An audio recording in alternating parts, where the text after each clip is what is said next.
મહાનગર ગાંધીનગરને smart city બનાવવાની હરણફાળમાં વિકાસના નામે આડેધડ વૃક્ષોનું નિકંદન કરવામાં આવ્યું છે।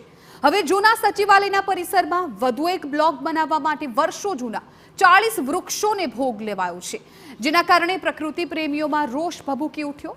પ્રકૃતિ પ્રેમીઓનો આક્ષેપ છે કે પ્રોજેક્ટમાં નડતર રૂપ ન હોય તેવા વૃક્ષો પણ કાપી દેવામાં આવે છે।